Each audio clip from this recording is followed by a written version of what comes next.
একটি ছোট গ্রাম গভীর জঙ্গলের পাশে।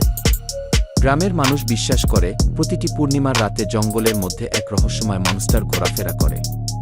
এই মনস্টার ধ্বংস করে দেয় গ্রামের ফসল এবং মাঝে মাঝে মানুষকেও আক্রমণ করে।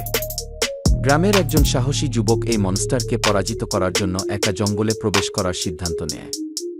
তার কাছে শুধুমাত্র তার পরিবারের একটি প্রাচীন অস্ত্র এবং মনস্টার সম্পর্কে কয়েকটি পুরনো গল্প। সে জানতে পারে যে এই মনস্টার একসময় অভিশপ্ত ছিল এবং তার প্রকৃত রূপ ফিরিয়ে আনার জন্য একটি বিশেষ মন্ত্রের প্রয়োজন। যুবকটি জঙ্গলের মধ্যে ভয়ঙ্কর রহস্যের মুখোমুখি হয়। সেখানে ধাঁধা, ফাঁদ এবং ছোট ছোট শত্রুর দল আছে। প্রতিটি ধাঁধা সমাধান করে এবং শত্রুকে পরাস্ত করে সে মনস্টারের অভিশাপ ভাঙার জন্য মন্ত্র খুঁজে পায়।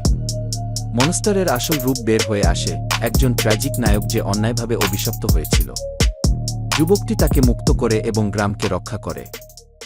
সাহস এবং বুদ্ধি দিয়ে আমরা যে কোনো ভয়কে পরাস্ত করতে পারি।